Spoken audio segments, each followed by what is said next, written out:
എത്ര സമയം സംഘടന തുടങ്ങിട്ട്? കുറച്ചു നേരമായി. ഓ, ഞാൻ കുറച്ച് ലേറ്റ് ആയി. എന്താ രാമേന്ദ്ര പ്രശ്നം? പ്രശ്നം പറഞ്ഞാൽ ഭയങ്കര തമാശയാ. പുള്ളിയുടെ നായിക കറുപ്പാണെന്ന് പറയുമ്പോ കളിയാക്കി ഇതാണോ കാര്യം? കളിയാക്കി തന്നെയാ നീ കളിയാക്കാം. നീ പോയ കേസ് കളക്കാൻ പറയട്ടെ, പറയണപ്പ ദയവ് ചെയ്ത് ഇവിടെ ഒരു ക്രമസമാധാന പ്രശ്നം ഉണ്ടാക്കരുത്. എല്ലാവരും പിരിഞ്ഞു പോകണം പ്ലീസ്. എന്തെങ്കിലും പ്രശ്നം ഉണ്ടാക്കിയാൽ ഇരുകൂട്ടരും തൂങ്ങും. ഇത് സിവിലാ അല്ലെ ക്രിമിനലാ? പറയണപ്പ പറഞ്ഞ നീ ഇവിടെ നിന്ന് ഉരുകും നീങ്ങുന്നു. വൃത്തികെട്ട ഏർപ്പാട്. നമ്മള് മാത്രം മര്യാദക്കാരായി ജീവിച്ചാലേ തല്ലുകൊണ്ട് തൂറി മെഴുകത്തെ.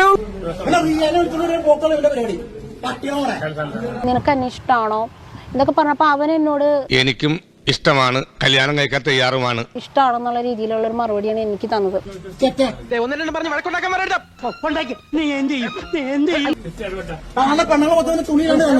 പീഡന കാര്യത്തിൽ ഇത്ര മിടുക്കനാന്ന് ഞാൻ കരുതിയില്ല. കഴിഞ്ഞ 3 മാസമായിട്ട് മൂത്രം ഒഴിക്കാനല്ലാതെ ഞാൻ പലതും പലതും പറയുന്നു ആൾക്കാർ, ഇങ്ങനെ പലതും പറഞ്ഞുണ്ടാകും. പലതും പലതും പറയുന്നു ആൾക്കാർ, ഇങ്ങനെ പലതും പറഞ്ഞുണ്ടാകും. ആളുകൾ പലതും പറയുന്നുണ്ട്. ആളുകൾ അങ്ങനെ പലതും പറയും. അവർക്കൊക്കെ പിന്നെ എന്താ പണി? എന്തോന്നായി അപ്പനീവ വൃത്തിയിട്ട പരിപാടിയുണ്ടാ?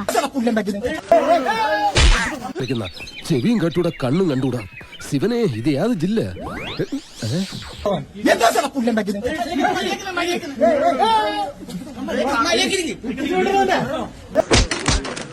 അയാൾക്കിന്റെ കൂടി പിടിയും വലിയൊക്കെ ആയിരുന്നു. എന്റെ കുപ്പായ ആകെ നാശമായി.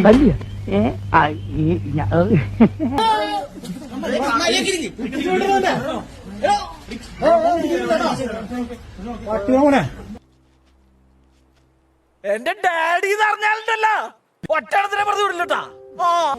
ഉള്ള നാണക്കട മൊത്തം എനിക്ക് ഉണ്ടാക്കി ട്രാൻസ്ജെൻഡർ കേസിൽ കൂലി വേണം. നീ ഒറ്റ അങ്ങനെ പേടിച്ചു പോകുന്നവനൊന്നും അല്ല ഞാൻ. എന്നാലും വെറുതെ ചോദിക്കാം, ഈ കോയമ്പത്തൂർക്കുള്ള ബസ് പോയാലോ? അല്ല, പുള്ളിയുടെ കൈയൊക്കെ പൊളിഞ്ഞിട്ടുണ്ട്. എവിടെയാ ചോരാഞ്ഞിട്ട് പുള്ളിയുടെ കേസ് കൊടുക്കണി? അളിന് കുഴപ്പമൊന്നുമില്ലല്ലോ. ഇതൊക്കെ എന്താണ് ഇവനല്ലേ ഇവിടെ ഇതൊന്നും കൊണ്ടത്? എന്നും അടിയിട്ടുണ്ടോ? ഇപ്പൊ വരൂ, അറിയോ? ഓക്കെ, ഞാൻ സോറി പറയാം. നല്ല മനുഷ്യൻ, ഞാൻ തെറ്റിദ്ധരിച്ചു. ഇത് ആദ്യമായിട്ടാണ് അടി കിട്ടിയതിപ്പോ? ആദ്യമായിട്ടാണോ അടി കിട്ടിയത്?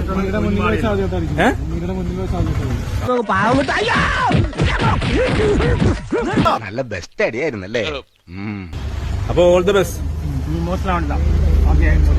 പണ്ട് ദിലീപ് എന്നെ കുടിക്കുക പോലെ എന്നെ കൊടുക്കാൻ നോക്കുന്നുണ്ട് ഗൈസ്. തകർന്നടേ.